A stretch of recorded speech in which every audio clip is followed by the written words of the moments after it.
hasn't started, because it's somewhat pointless to bring all the stuff and then have it fail on me. Yep. Okay, so this is an introduction to inorganic materials. And I know that the two of you are undergrads. Are you a grad or an undergrad? Graduate. In materials? Yeah, BSMS. Oh, you're BSMS, I see. So are you concurrently taking 200B? No. No, you're not. In materials. You're taking 200B. Yeah. I'm a third year PhD student in chemical engineering. Okay.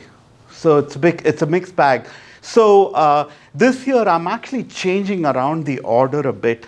That's going to mostly benefit you and not the others. So in past years, I've started this class by teaching the structure of crystalline materials and then gone on to the electronic structure, right? But over the years, it's become clear that if I did the electronic structure parts first, it really benefits the students who are doing 200B. So I'm actually, this year, I should have probably done this in earlier years, but this year I decided to switch around the order. So that's what we're going to do. We're going to start by asking what holds atoms together in crystals. And after we do that, we're going to actually look at the structure of crystals, right? Normally you would argue that it makes sense to first say, here are where the atoms are, and then to ask, what are the electrons in these atoms doing? Okay, but we're going to turn this around. But before I go very far, let me tell you the goals of this course. The goals of this course are to answer very fundamental questions about materials, particularly about what we call functional materials. So materials is broadly divided into structural materials and functional materials. At least that's how we do it in our class. A structural material would be something whose purpose is strength and, if you like, presence, right? What is an example of a structural material? For example, the fiber board that makes the top of this desk, or the fabric that makes the top of this chair. These are, it's a polymer, of course, or this. What is this? MDF? What is this? Do you know what this is? What is this? What's this made of? Do you have any guesses? You think it's wood? Do you think there's any wood in it? By the way, it does have a steel backing because it's magnetic, right? It's magnetic, so there is steel behind it. But this is not steel. This is like a board of some kind. And you know, most board is like fiber, typically cellulosic fiber from wood mixed with some glue, right? That's what these all are. That's what plywood is. Right? This is plywood. It's basically fiber. So in fact, if you break it down into what its structural components are, it's got lignocellulose that you pull out of a tree, right? Lignin and cellulose, and then they just put some glue like phenylformaldehyde polymer, like a wood glue, if you've ever used wood glue, and that's what it is, right? Pressed into a board. So these are all examples of structural materials. Sometimes structural materials can be really sophisticated. For example, you know, in the materials department, we have colleagues who work on things like the turbine blades in gas turbines that go into, for example, jet engines on aircraft, right? Those are extremely sophisticated materials. But though they are still structural materials. Their purpose is to be there, to have a presence in a certain form, and of course to have enough strength to withstand its particular application. But it's still a structural material. In contrast, we talk about functional materials. So functional materials are, for example, the materials that go into semiconductors. One of the very famous materials that UCSB is known for is, in fact, it's on. I was trying to read the instructions on my camera, but you know that's a gallium nitride LED, right? You know that's an LED. These are also LED panels. Just a few years ago, what were these? These were fluorescent lamps. These are no longer. Are you a materials student? Are you first year? Second year. So you've taken 200B. So I was just explaining that I normally start structures and crystallography first and then electronic structures next. But I'm inverting the order because it's more useful full for people who are concurrently taking 200B, but this year it appears to be only one person. But hopefully, if you didn't fully understand everything in 200B, hopefully there'll be more clarity in my class. But this is no longer a fluorescent lamp, right? What are the old style lamps made of? They were basically mercury lamps, right? You know how a fluorescent lamp works? It's a 235 nanometer light source. It's basically a black lamp, like you'd have if you go to a club, right? A lamp that makes things glow. That's what a fluorescent lamp is. But inside the fluorescent lamp is the white material that takes the 235 nanometer light and converts it to longer wavelengths. That's why it becomes white. How does the LED lamp work? It's a blue LED, but on top of the blue LED, you have a yellow material that we call a phosphor, or just a luminescent material. It's named for the element phosphorus, but it really has nothing to do with the element phosphorus. And that's the yellow thing you find. If you look at your phone, you'll see that the lamp is yellow. And the yellow of the lamp, is it yellow? And the yellow of the lamp, you don't see it as yellow? Oh, you do if you look from an angle. Look. Oh, yeah. Yeah, it's yellow. And what the yellow does is it takes the blue light, absorbs it, throws it out in longer wavelengths like yellow or orange. Some of the blue comes through. And what's blue plus yellow? What's blue plus yellow? Green. It isn't. Trick question. Blue plus yellow is green when you're mixing paints. Blue plus yellow is white when you're mixing light. They're the complementary colors. Okay? So in fact, you know that you cannot make white. You cannot make white by mixing colors, right? You can make black by mixing colors, but not white. And so reflected color, which is the color of paint, is very different from light colors. But blue plus yellow is actually white. Blue plus red, blue plus yellow, they're complementary. If you look at the color wheel, they're opposite sides, and if you mix them, they go white. So that's an LED. That's how an LED lamp works. Now the active material in the gallium nitride LED is in the LED is gallium nitride. So that's a functional material. That's a material that when you have the right chemical composition and the right architecture, it takes an electrical signal and converts it to light. It's the opposite of a photovoltaic material. A photovoltaic material converts light into electricity. That's a functional material. A magnetic material would be a functional material. A battery cathode would be a functional material. An ion transporting material would be a functional material. So that's the distinction we make, structural and functional, right? This class is mostly focused on functional materials, and we will ask the very important question: what gives materials their function? We will ask, for example, the question of why is barium titanate a ferroelectric? Barium titanium oxide is a ferroelectric. Why are iron, cobalt, and nickel magnetic, but not other transition metals? You know, there are only 4 elements in the periodic table that will stick to a fridge. They're iron, cobalt, nickel, and gadolinium. Gadolinium goes ferromagnetic at about a little above room temperature. So gadolinium is the middle of the F series, right? So by the way, how many of you are familiar with the periodic table? You are? I mean, familiar means you should be able to write it out. Or you should be able, you are? Most of it. You can? That's impressive. Or you should be able to answer the questions that German chemistry students have to answer in the first year, which is, if you're sitting on the element cobalt and you move like a knight on the chessboard, 2 elements to the right and 1 below, where are you? Can you do that? Oh, no. It's not very hard. Anyway, so we will call upon the periodic table a lot. So one of the things I usually do is I bring a copy of the periodic table, bring copies of the periodic table and hand them around. I might do that. But anyway, we start off with looking at the functionality of elements. What is silicon? Is it a semiconductor? Yes? What does that mean? What is the difference between a semiconductor and an insulator? Does anyone know the difference? Gap? That's what the books say. And I think that's wrong. I have my own definition, which I'll teach you. And I'll tell you why the band gap definition is wrong. Because we have materials like diamond, which have very large band gaps, but they can actually be made doped and become made electrically somewhat conducting.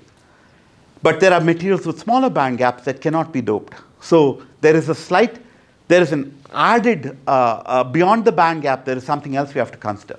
But most people usually say insulators have large band gaps and semiconductors have small band gaps. But can we identify why materials are insulating and why they are metallic? Do we know how to tell, why is a metal metallic and why is silicon a semiconductor? You took you took 100A with me last quarter. Why is silicon a semiconductor? He'll tell you. You know where all the electrons are. You know where all the electrons are. We call silicon a valence precise compound. You can count up all the electrons. You know where they are, so it's a semiconductor, meaning it only has filled band. So if all this is interesting, but not currently something you know, not to worry, by the end of the quarter you will know. Okay? We are also interested in silicon dioxide. The material that's glass is mostly silicon dioxide, right? But it's not crystalline. It doesn't have a unit cell. So we'll talk about those distinctions and we'll see how to understand the structure of glass. But as I said, in the normal course of things, I would first teach you the structures of crystalline materials and then I would move to electronic structure. But I'm inverting it this year. I'm going to talk a little bit about, because in any case, when we talk about electronic structure, we talk about chains in 1 dimension, we talk about square lattices in 2 dimensions. We talk about simple enough examples. So let me start off by talking about forces. So what are the forces in the universe? Do any of you know what the forces are? There are 4 forces. You're a physicist. Are you not? Oh, you're a chemist. Who's a physicist here? No physicist? Well, if you ask a physicist what the 4 forces are, they'll tell you gravitational, electromagnetic, and then strong and weak, right? We don't normally worry about gravity when we're talking about how atoms are held together, right? Gravity is not an important force in how atoms are held together. Gravity is an important consideration if you're designing, for example, a bridge, right? You know that if you have a cable of a certain length, you can only run it for a certain distance before it starts sort of stretching under its own weight. So gravity is an important consideration when you're using materials in some cases. You're building the Golden Gate Bridge, you have to worry about gravity. If you're building a semiconducting device, you normally aren't worrying about gravity. So gravitational forces, don't concern us. The strong and weak forces are basically inside the nucleus. So the strong force, for example, is what holds neutrons together. What holds the nucleus together. You know the nucleus is very small. How large is the nucleus in a typical atom? Less than an angstrom. Yeah, it's much less than an angstrom. How much? An angstrom? An atom is an angstrom. How big is a nucleus? I think you said one 100th. No, it's 100,000. So if an atom is 1 angstrom, a nucleus, that's 10 to the power of minus 10 meters. A nucleus is 10 to the power of minus 15 meters, right? Inside this 10 to the power of minus 15 meter nucleus, you have protons. If you have, for example, a helium atom, you have 2 protons and 2 neutrons. You would imagine that these 2 protons are repelling each other, right? They have the same charge. The neutrons are okay. They don't have a charge. The protons have the same charge. You've got them squeezed in a tiny space. How is the nucleus stable? It's stable because there is a strong force, which is so much stronger than the proton-to-proton repulsion, right? But the strong force, unless we're studying materials with particle theory, we don't care about the strong force. We also don't care about what's called the weak force, which is what determines things like radioactive decay. So mostly what we care about is electromagnetism. And the electromagnetic force, or the Coulombic force, is basically at the heart of all quantum mechanics. You can understand all materials just with this one force. Of the 4 forces, you just need these 1. And we know the modern edifice for doing this, right? It's quantum mechanics. So everything, any modern material, in principle, should be explained by the rules of quantum mechanics. However, we still like simplified models for various kinds of interactions because it gives us insight. It's not very insightful to say, why do I need to worry about how atoms come together in this crystal? I can always solve the Schrodinger equation. You can say that, but it doesn't give you insight. So for insight, we sort of make approximations. And the simplest kind of interatomic force that we think about are forces between neutral atoms and neutral molecules, right? So these are the so-called van der Waals forces, right? Van der Waals. And Johannes Friedrich van der Waals was he the first Nobel Prize winner in physics? Well, anyway, late 19th century, early 20th century Dutch scientist. He's the guy who came up with the van der Waals equation of state, right? Chemical engineer, give it to me. I don't remember. I wouldn't remember if I didn't use it for teaching every year. So you know that the ideal gas looks like this, right? Right? So this gets modified. The pressure times the molar volume is equal to RT. The van der Waals equation of state gets modified like this. It's P plus A over V squared into V minus B is equal to RT. Oh, Vm. Let me make it Vm, molar. Let me do it for 1 mole. So that's the van der Waals equation of state. Right? So what is this correction? Can any of you tell me? So what is the assumption in the ideal gas? That the atoms occupy no volume, right? And there is no interatomic interaction. They just bounce off each other. They don't attract or repel off each other, right? So what is this correction? This correction says that the atoms actually have a volume, right? And what is this correction? There is an intermolecular attraction. And do you have any idea why it goes as 1 over V squared?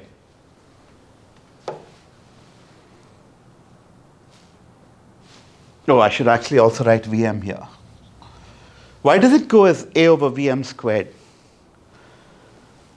What is 1 over V? If you look at it and from an ideal gas term, 1 over V is like a pressure. At a fixed temperature, 1 over V is pressure. But what is 1 over volume normally? What is something by volume? Density, right? So why do you have this 1 over V squared? Do you know? Do you know where it comes from? I'll tell you where it comes from. It comes from the probability of finding 2 atoms in a small volume. So the probability of finding an atom in a certain volume is 1 over the volume, 1 over that volume. The probability of finding another atom is 1 over that volume. So 1 over volume times 1 over volume is the probability that 2 atoms will find each other, right? So this term will become very important when the molar volume is small. So it becomes very important at high pressures, right? So this is a correction due to attraction. And this is a correction due to excluded volume. But this interaction was basically the idea of van der Waals. And this is what we approximate when we look at, for example, how 2 gas molecules interact with each other. What are 2 typical examples? If I take I'll even simplify it. We won't worry about molecules. We'll worry about atoms. If you're talking about atoms, of course, we have to talk about this series, right? These are all atoms. How do we know that these atoms actually attract each other? What's the test that we can put them to? Let me give you an example. What happens if you cool them, particularly if you cool them under pressure? What happens to a gas if you cool it under pressure? To a liquid. The fact that it condenses to a liquid means the atoms want to be stuck together, right? At least at some low enough temperature. Of course, when you give them enough kinetic energy, they start blowing apart and they become a gas. But at low temperatures, they must have some attraction for them to spontaneously form a liquid, right? And in fact, I like orders of magnitude. I think it's a very powerful way to understand science, to know sort of what distances are and what sizes are. But you know that gases have a density which is 1,000 times less than the density of a liquid. A typical liquid density is about 1 gram per cc. Water is 1 gram per cc. Air is 1 gram per liter. It's 1,000 times less dense. Okay? What that means is the typical interatomic distance between atoms in a liquid or a crystal are about 10 times smaller than in a gas, right?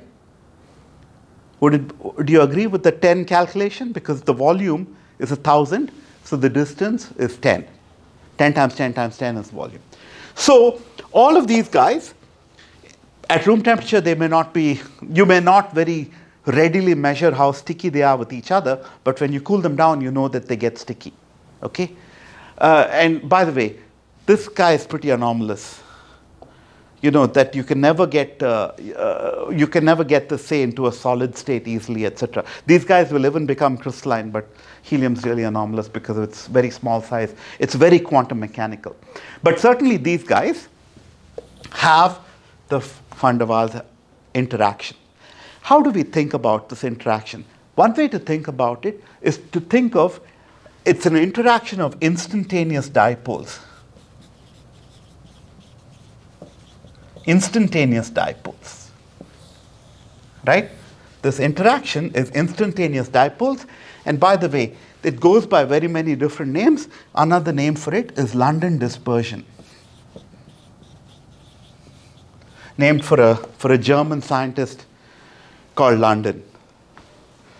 Okay? By the way, that happens in Europe. You'll never find somebody from London who's called London, but you can find people from Germany who's called London, or somebody from Romania who's called Moscow. I used to have a colleague whose name was Moskowitz, which means from Moscow, but he was from Romania. London dispersion, instantaneous dipoles, van der Waals. And one of the ways to think about them is if you think about a typical atom, here is the fuzzy electron cloud around the atom. And right in the middle of the atom is this tiny dot with the positive charges, right? The nucleus, right? Nucleus. And again, the nucleus is approximately 10 to the power of minus 15 meters, and the atomic radius is approximately 10 to the power of minus 10 meters, 1 angstrom. So the nucleus is this really, really tiny thing in the middle of this cloud of electrons. And the way to think about an instantaneous dipole is there may be instants in time when the electronic density, the center of mass of the electronic density, doesn't exactly sit on top of the nucleus. So imagine a small fluctuation here. So imagine that at some instant in time, the nucleus is sitting here, so all the positive charges are sitting here, and all the negative charges are in the center of gravity of the electrons.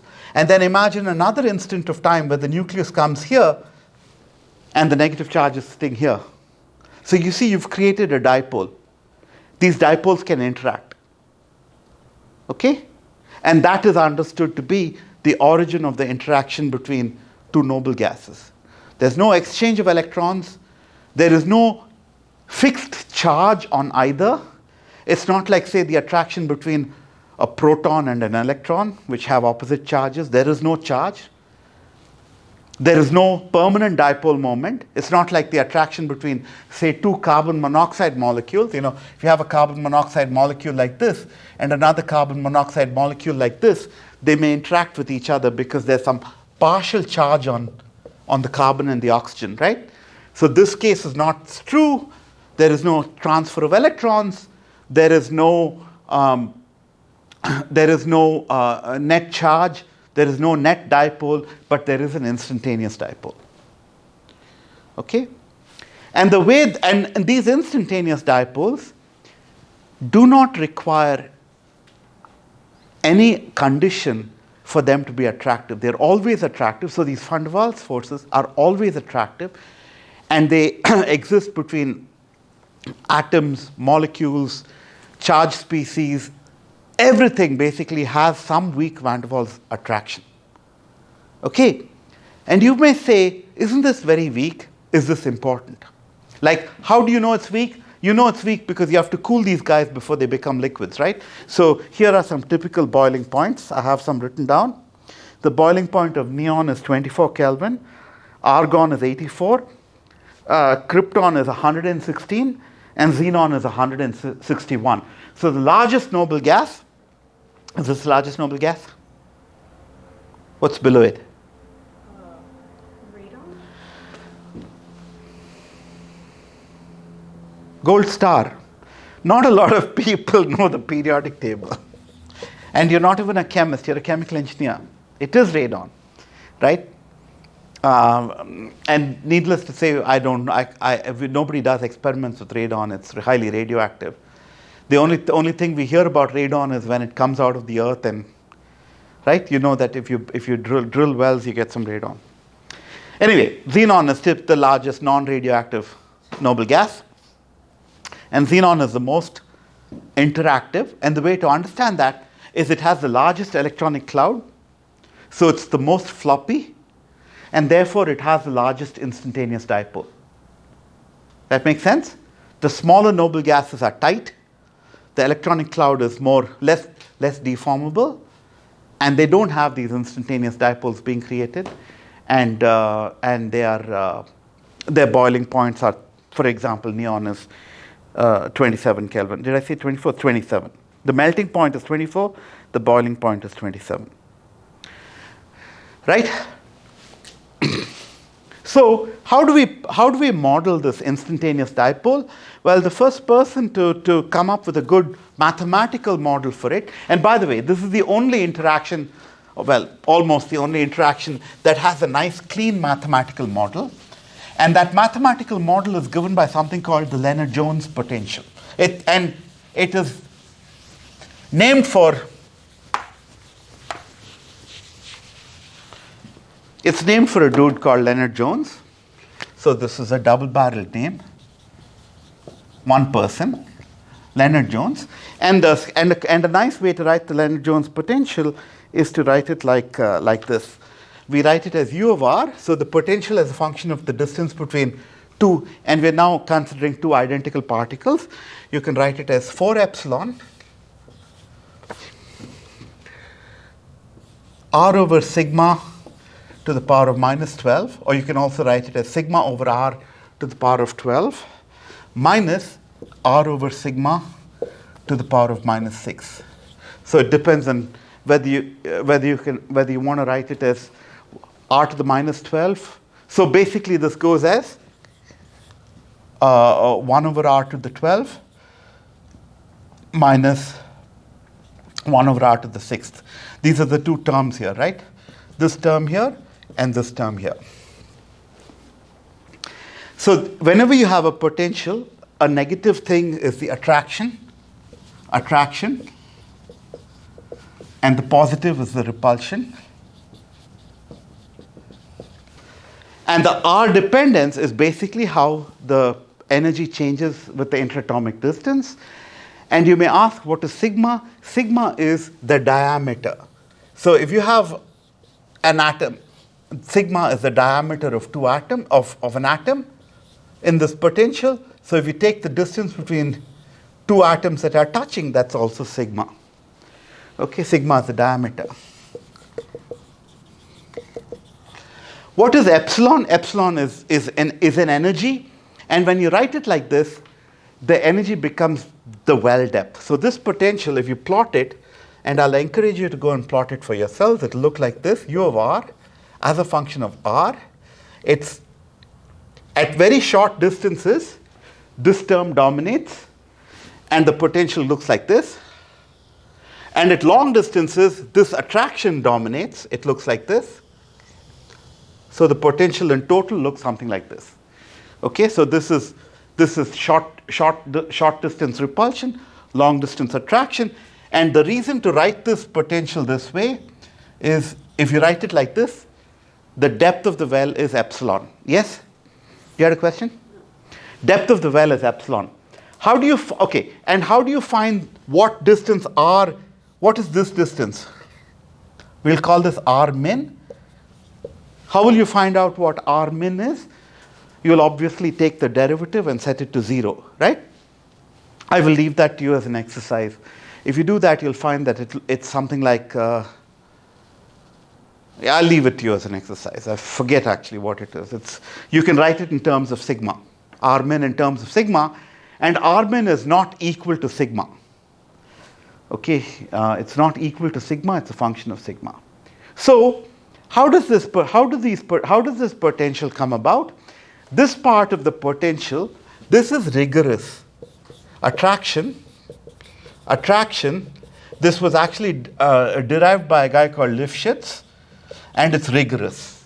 It's a long derivation to show that the so-called induced dipole interaction has a 1 over r to the 6th form, right?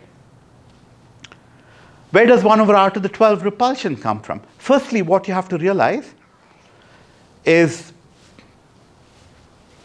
you have an attraction and a repulsion because the signs are different, right? If your attraction and repulsion were both, say, r to the 6th, then you'd expect a sort of potential that would be uniform on both sides, right? Yes? If you had an attraction that's r to the 6th and a repulsion that's r to the 6th, you'd expect that the curves look the same on both sides, like a quadratic. I mean, not a quadratic, but some other function. But the repulsion, you see, actually has a much sharper dependence at short distances. So, in fact, it's good to actually know what plots of 1 over x to the n against x look like.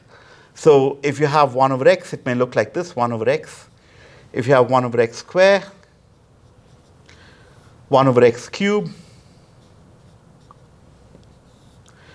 1 over x to the 12, okay?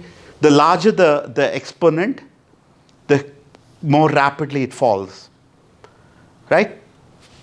So this part you can actually derive from first principles. Do you know where this part comes from? Can you guess? How did people come upon that? Let me give you a hint. This was done in the 1930s when computing things was expensive. So why do you think you have that form?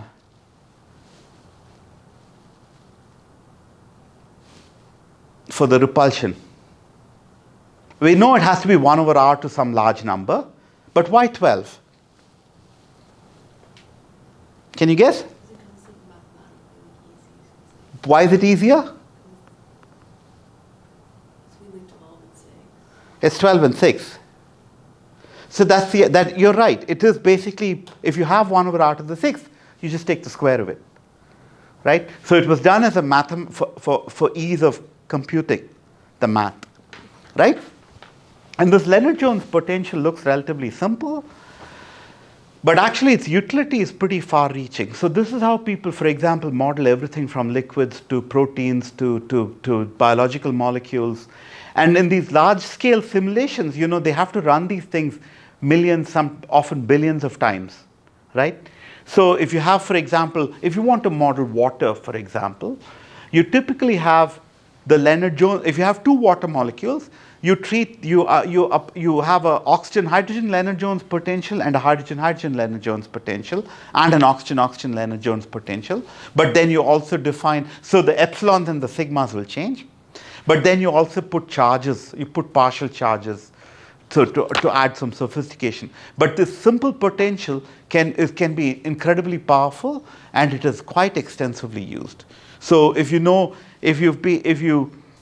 for example, a very important problem is protein folding, to understand how a protein folds, and you may know that Google had a big success using AI some years ago, which actually won them the Nobel Prize in Chemistry last year.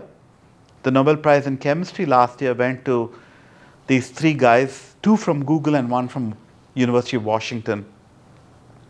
And what Google did was they took a lot of protein data and they basically used AI methods to to develop techniques that will fold a protein more quickly than normal computation can.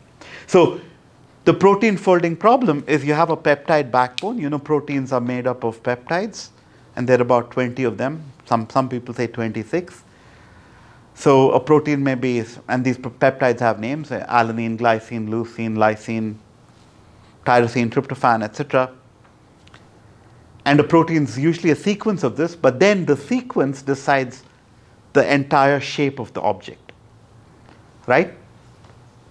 And these shapes are relatively fixed. If you find a sequence of proteins in a bacteria, and you find the same sequence of proteins in a pig, and the same sequence of proteins in a redwood tree, they'll all look the same. So the backbone decides the shape. But to look at the backbone and decide what the shape is computationally pretty challenging. That's why these Google people won the Nobel Prize. But a lot of those computations require running these billions and billions of times with different values for the sigma and the epsilon, right? So this is for like atoms. So atom 1 and atom 2 are the same. But if atom 1 and atom 2 are different, you can use epsilon 1, 2 is equal to square root of epsilon 1, square root of epsilon 2, and sigma 1, 2 is equal to sigma 1 plus sigma 2 by 2. So for the energy, it's the geometric mean, and for the radii, for the diameters, it's the average. Okay? So why is the Lennard-Jones potential, which is a model for van der Waals interaction, why is it important? It's important because even though these are weak interactions, when you actually consider them holistically, there are a lot of them. For example, let's take any plastic. This is a polymer, right? You know what the structure is internally. There are chains of carbon atoms. This is probably, let's say this is polypropylene. It just has carbon and hydrogen, or maybe polycarbonate. Maybe it has carbon, hydrogen, and oxygen, forming chains, right? These chains, what is the interaction inside the chains? It's covalent. There's chemical bonding. But between the chains, it's all this very weak interaction. It's very weak, but it's very promiscuous. Every atom interacts with every other atom up to a certain distance. It doesn't care what the other atom is. Every atom interacts. So there are so many interactions that it becomes very important, right? And the most dramatic demonstration of this interaction is probably gecko adhesion. You've seen, you know what geckos are? They're lizards. And you know that lizards can climb they can be stuck to a ceiling upside down. And if you ask anyone who studies adhesion, they will tell you the remarkable thing is not that the gecko sticks to the ceiling. It's easy to stick to the ceiling. You put some super glue on your hand, you can stick to the ceiling. What is remarkable is that the gecko can unstick itself. That's the harder part, right? That you can stick and unstick continuously. And how the gecko does it is in the pads of its feet. Do you call it feet? Paws. It has these small hair that are called setae, and these setae just have van der Waals interactions with the ceiling. But there are so many setae that there are so many van der Waals interactions. Right? So, by the way, do geckos adhere to non-stick surfaces like Teflon? Yes, they do. Because Teflon is also, it's atoms. And geckos don't care that the Teflon is hydrophobic or oleophobic or whatever. Right? They stick to anything because it's van der Waals. So van der Waals is everywhere. Okay? If you put a drop of water on Teflon, does it stick? It tries to not stick, right? How does it do that? It balls up.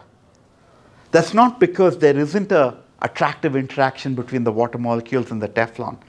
It's just the water-water interaction is stronger.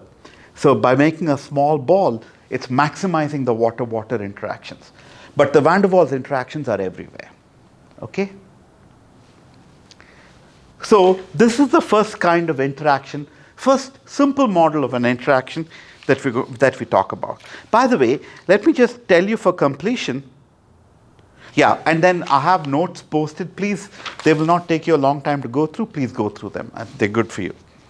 Including I have, for example, the proper form of this 1 over r to the 6th interaction as calculated by Evgeny Lifshitz.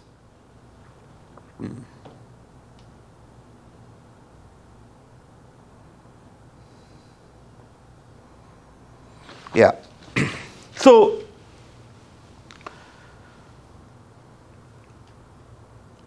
most of the crystals we study, we will not talk about this interaction with the significant exception of graphite, right? Because you know that in graphite, the atoms are bonded within sheets, but between the sheets, the interaction is just van der Waals. And this is what allows you to peel off the sheets, right? Have you ever seen the phenomena of the van der Waals interactions in graphite being demonstrated? Be careful when you answer. I think you have. Every time you use a pencil, right? When you scratch the pencil across your sheet of paper, it's leaving behind pieces of graphite, right? Why? Because these sheets are held together with van der Waals interactions and they just can slide off each other. It's not a very strong force, right? Of course, famously, you can take Scotch tape and do this for like 15 days. I believe that's how long Kostya Novoselov did this for. Until you finally find you can't do it anymore because you have a single sheet of graphene, right? And if you have the, yeah, this can win you the Nobel Prize. So, again, as I said, quantum mechanics describes everything. So quantum mechanics this is a relatively simple way of describing the interaction, but this is really empirical. Quantum mechanics, you can actually solve equations for atoms and come up with the exact nature of the van der Waals interaction. It's not easy to do, by the way. In fact, many of you perhaps know that the standard method that we use to apply quantum mechanics to crystals is called density functional theory. Have you come across this term? Yes? And density functional theory was actually developed by Professor Walter Kohn, who passed away recently, but who won the Nobel Prize for it in 1998 when he was a UCSB professor. And you know the pink building out in front is called Kohn Hall in his honor. Density functional theory actually has a problem handling this. It's very interesting, but density functional theory is what is called a ground state theory, and the ground state theory can't handle the idea of the atom fluctuating and the charge moving off center. That's like a fluctuation, right? And DFT is actually bad at that. So learning to correct DFT to handle this, so learning to actually get the sheets of graphite to have the right interatomic separation in a DFT calculation is actually quite interesting, how we've learned to do this. And I would I would argue that the way we do it is actually we use empirical fixes like band-aids. It's not real quantum mechanics that we use. Okay, so this is the first kind of interaction, van der Waals, okay, or van der Waals if you want to be precise. The second kind of interaction we want to talk about is ionic, how ions are held together, right? And this time it's Coulombic. So first let's write out what is called a Born-Haber cycle to look at how we think about the formation of a crystalline salt with positive and negative charges. And the simplest crystalline salt with positive and negative charges is sodium chloride. So we can write out a Born-Haber. So now we're talking about ionic interactions. Stay.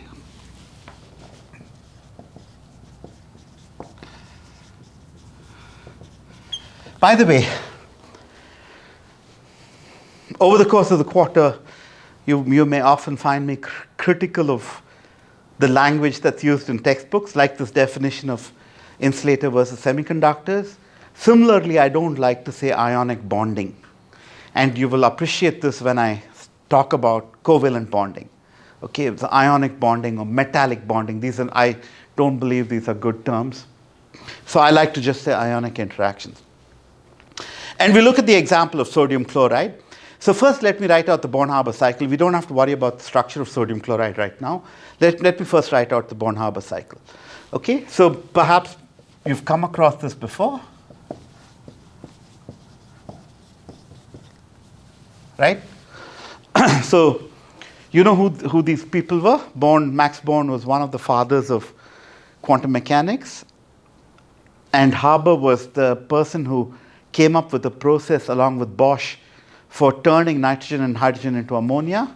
That's a very important chemical process. In fact, people estimate that, nitrogen is, let's see, the most common elements in our body are oxygen, hydrogen, carbon, and nitrogen. And people estimate that probably at least 75% of the nitrogen in your body has come out of this chemical reaction. Because all the food we eat, directly or indirectly, is basically ammonia fed. You may say, oh, I only eat organic food. I can assure you it doesn't work. Okay, it's gone through that chemical reaction. Very important chemical reaction. But so Haber was very interested in thermodynamics, obviously. Max Born was much more of a theoretician. And he was younger. Max Born had a curious Santa Barbara connection. His granddaughter lived here. Do you know who his granddaughter was? Have you ever seen the movie Grease with your folks? No? Anyway, there used to be an actress called Olivia Newton-John, and she was his granddaughter. She lived here. So the Born-Haber cycle is basically, it's a demonstration of enthalpy. Enthalpy, is a state function. So if you go from A to B to C, if the enthalpies you can just add and subtract, right? The difference between the AC enthalpy will just be AB minus AC, etc. So AB minus BC.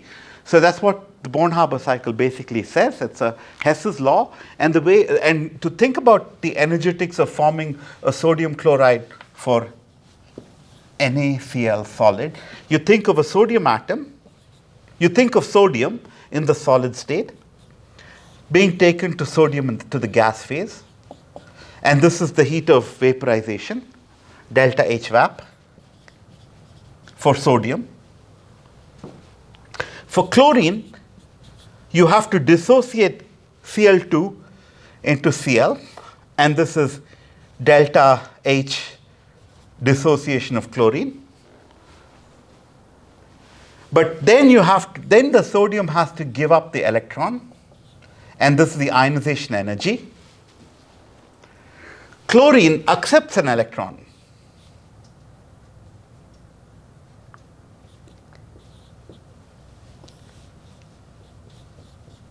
And this is the electron affinity. So let me write those down. IE is equal to ionization energy. And EA is equal to electron affinity. And you're familiar with these ideas, right? You know that there are atoms in the periodic table that will easily give up their electrons, and atoms in the periodic table that desperately want electrons. You're aware of this. What do we call an atom that desperately wants electrons? Electrophilic, but that's in solution. Atoms are called electro something else. They have high electronegativity, right? Fluorine is 4, oxygen is 3.5. This is a scale of Pauling. But if you look at something like sodium, it's like 1. It's very low electronegativity, which means it wants to give up its electron. And you also know why atoms want to give up electrons, or why atoms want to take electrons. Why does sodium want to give up one electron? To form a full valence shell. So what will it become equivalent to? What is the noble gas it becomes equivalent to?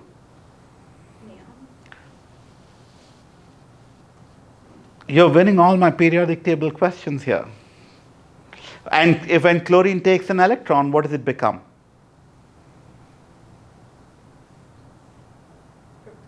argon. Argon.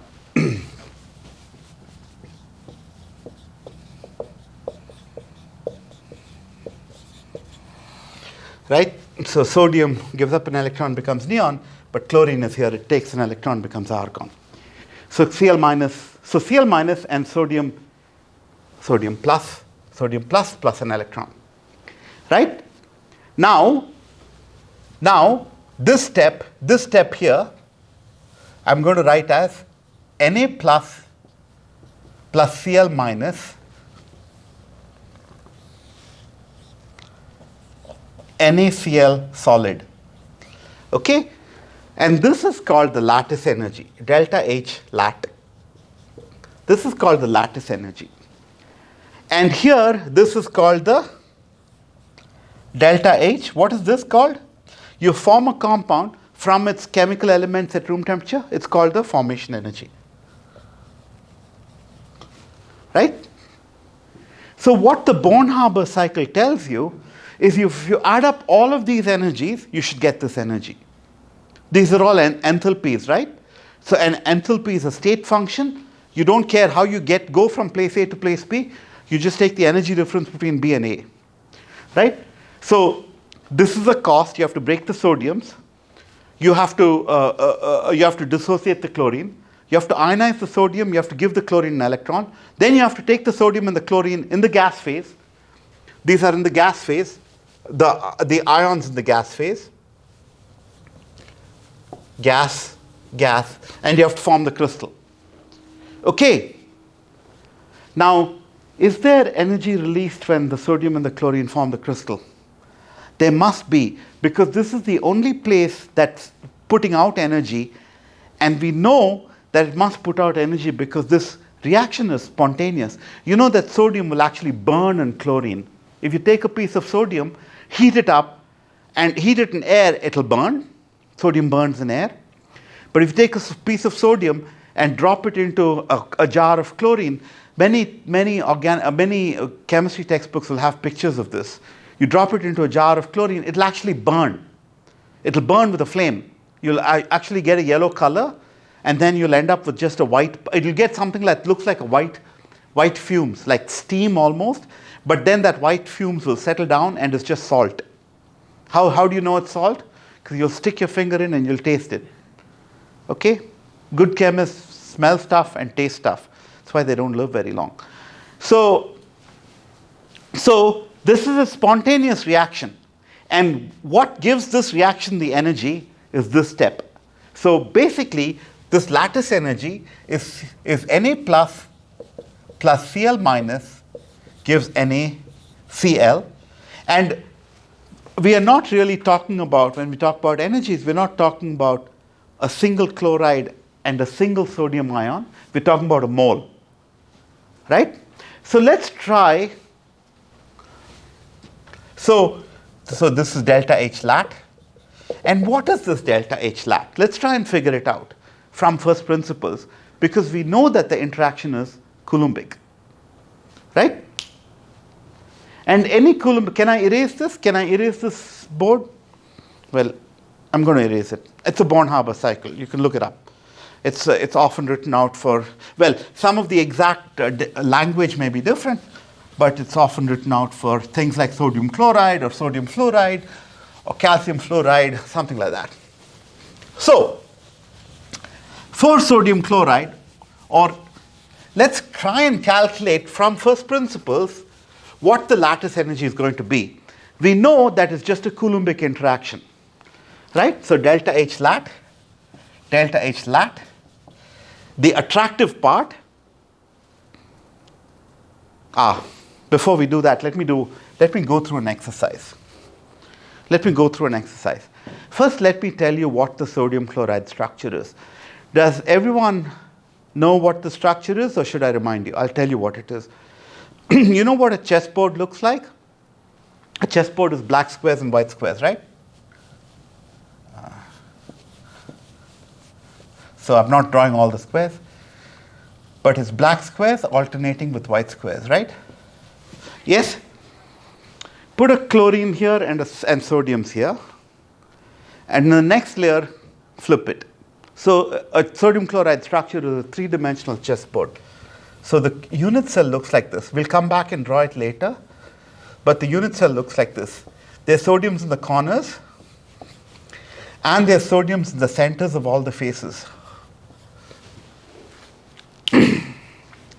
And the chlorides are then sitting here in the centers of these edges, and these edges, but also one in the center.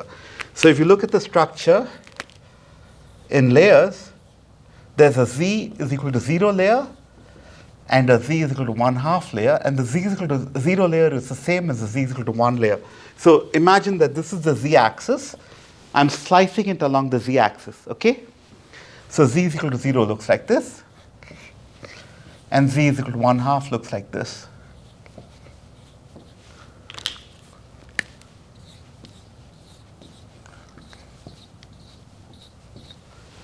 So this is chloride, and this is sodium. Basically, it's like do you see the three-dimensional chessboard? Do you see it? So if I take this layer, I draw squares. If I draw squares, you see the red squares and black squares, right? So that's why I call it a three-dimensional chessboard. So that's the sodium chloride structure. So that's something I want you to file away. The second thing we're going to do is we're going to work out the energy of interactions between charges. I'm going to take a positive charge and a negative charge, then 2 positive charges and 2 negative charges, and then maybe 4 positive charges, 4 negative charges, and we're going to work it out. Okay? So, how do charges interact? How do charges interact?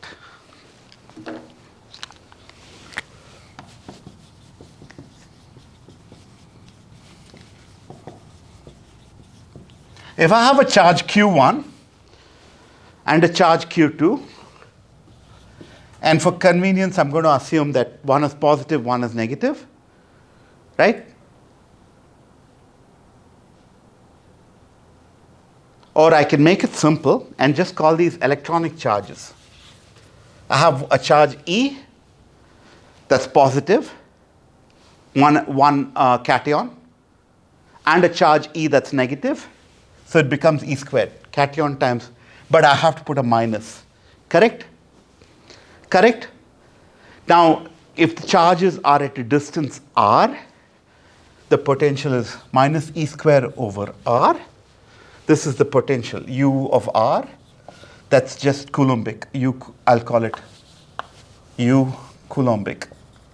Or I'll just say U of r for charges. Do you agree it's minus E squared over r? Is there something missing in this? I mean, the units may be funny. This is a proton and an electron. It's minus E. If at a distance r, the potential should be minus E squared over r. But you know that whenever you have these equations, you also will see a 1 over 4 pi epsilon naught, right? You know what this is?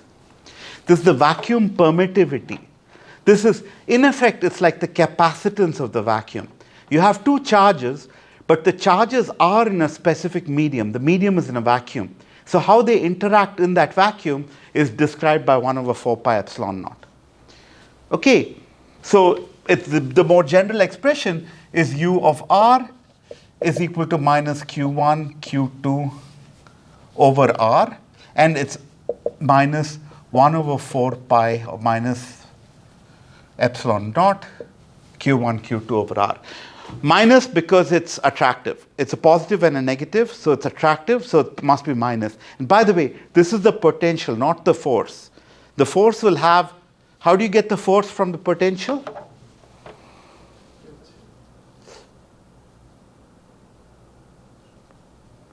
How do you get force from a potential? Derivative with respect to r. And it's minus. F is equal to minus delta E by delta R. Okay. So the force will be positive, the potential will be negative, and if you have delta E by delta R, that's why this becomes R squared. Okay?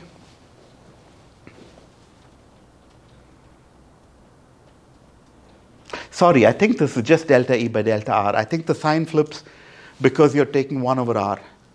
It's 1 over R to the power of -1, yeah. Okay, or delta U by delta R. Okay, so you agree that this is the potential between, this is the attractive potential between two charged particles? Yes? So if I have a positive charge and a negative charge at a distance of R, the interaction potential goes like this, right? Right? At what point will the potential become maximum?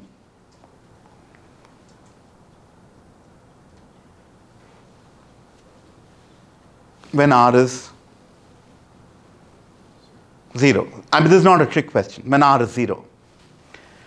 When R is 0, the two atoms have to fall into each other, right? Yes?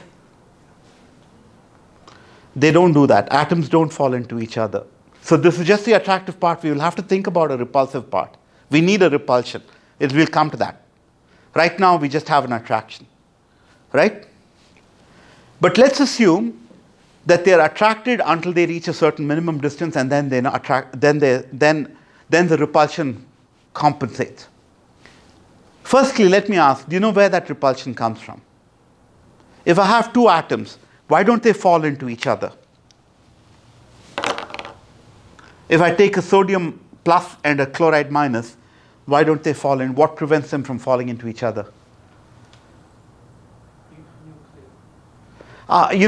That's what people often think. They think it's a nuke, but it's not the nucleus.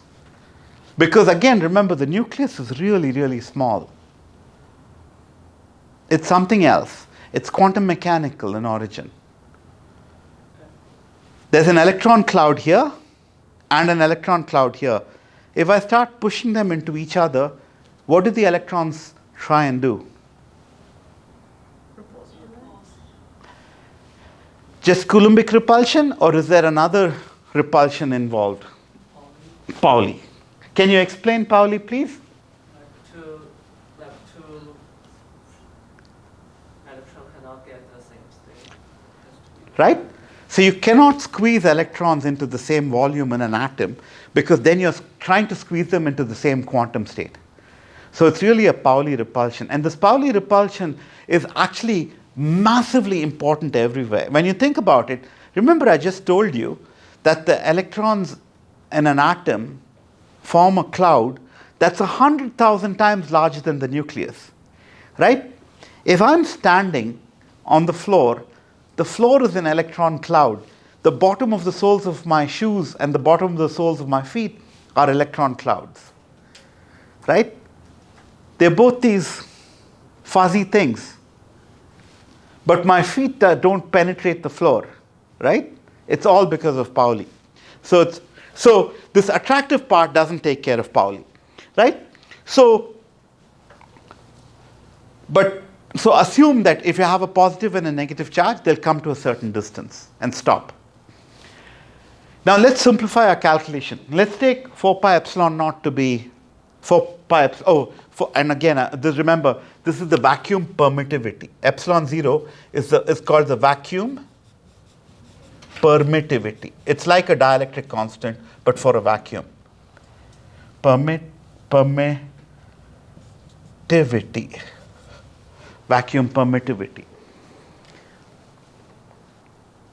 And this is what's holding the crystal together. We'll come back to this point. It tells us something about sodium chloride crystals. But if I have two charges, and for convenience, I'm going to set this 1 over 4 pi epsilon naught to be equal to 1. I'm going to say, if I have two charges, I'm going to have them sit at a distance of 1 in some units, right? So I'm going to say charges is equal to 1, charges is equal to plus 1 or minus 1, and R is equal to 1.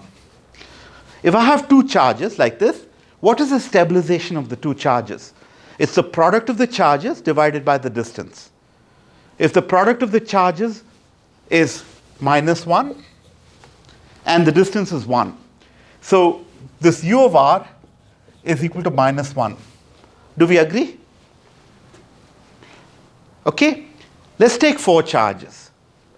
Let's now take 4 charges. This is -1 per pair of charges. 4 charges. If I have a charge like this and a charge like this at a distance of 1,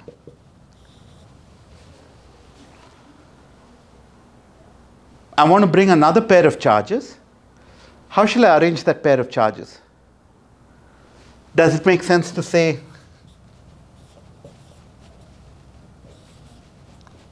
yes? And I'm also going to say this is also 1. So they form a square of charges. Okay? For the square of charges, let's calculate the potential energy. Right? We now see attractive, attractive, attractive, attractive. Yes? So it's 4 times -1. Yes? Repulsive, repulsive. Yes? What's this distance? √2. So 2 times 2, okay. And the distance goes in the denominator.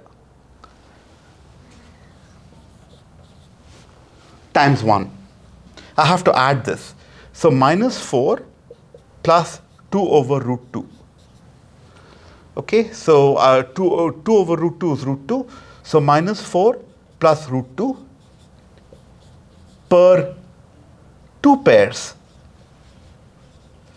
is equal to -2 plus 1 over √2 per pair.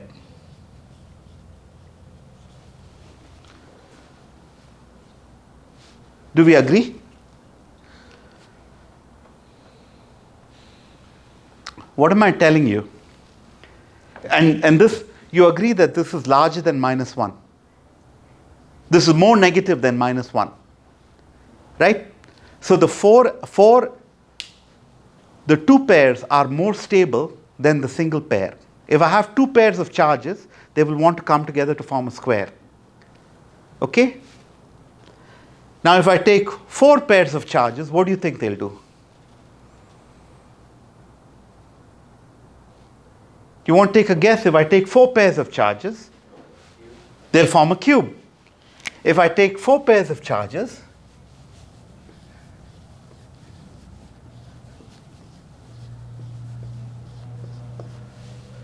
they will form a cube. I'm going to color the cations. I'm going to color the cations. I'm leave the cations white and color the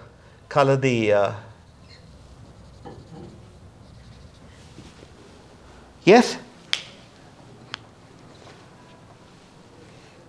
So do you want to? Shall we do the summation? Shall we calculate what the total stabilization is per pair? How many edges are there? How many edges in a cube? Faces in a cube. 12 edges. 12 edges, right? So it's -12, all at a distance of 1. Yes? And then how many repulsions do you see? Across every face is a repulsion. There are 6 faces. Okay? 6 faces, and there are 2 repulsions per face. So there are 12 repulsions.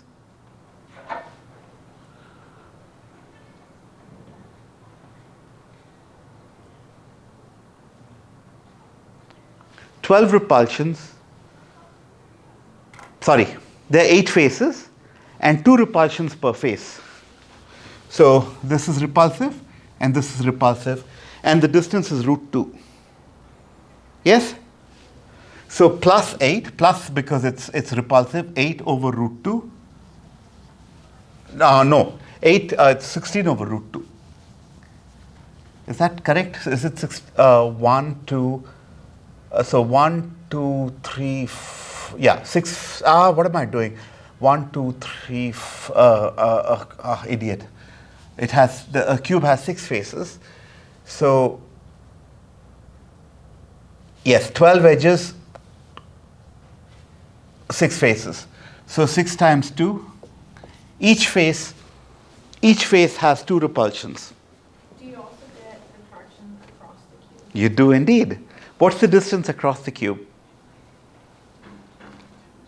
Here's a hint. The face is root 2.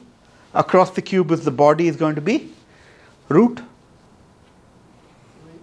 3. It's just an application of the Pythagorean theorem one more time. So for the face, we had the Pythagoras being applied, or the right angle theorem, where both edges are 1. But for the across the body, it's 1 and root 2. So 1 squared plus root 2 squared is 3, square root of 3. So across the body is root 3. And it's attractive. And how many are there? There's one like that. There's one like that. There's one like that. There's one like that. There are 4. So this is minus 4 over root 3. Okay?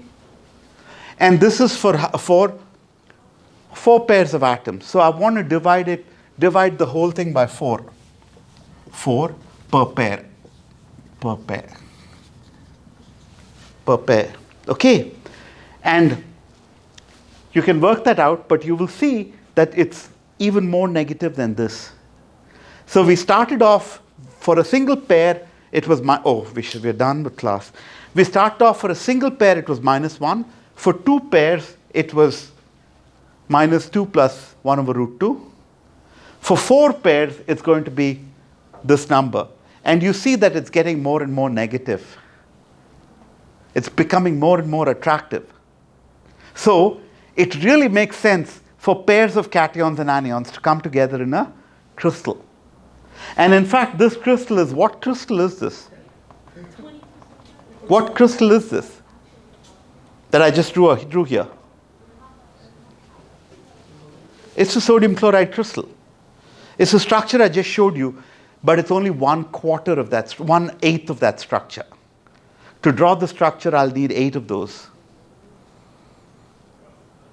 Okay?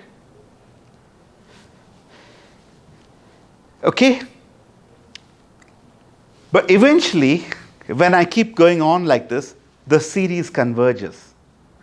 It reaches a fixed number that's about, in this particular case, 1.7 something. And this is called the Madelung potential. I'll talk about it in the next class, and I'll show you some other Madelung potentials.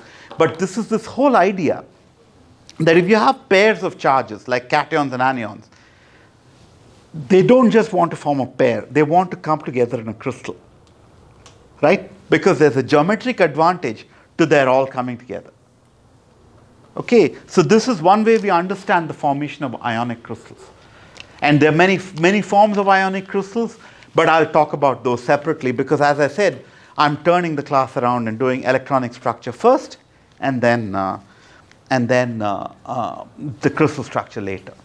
Okay, so I'll see you on Wednesday, and I'll try and post an assignment for one assignment every 2 classes. So by Wednesday evening, you may expect an assignment. I normally give you a week to do the assignment, and yeah.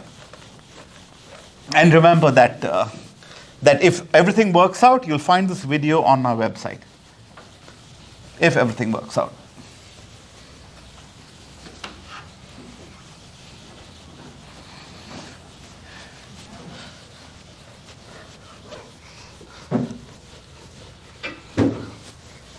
Thank you.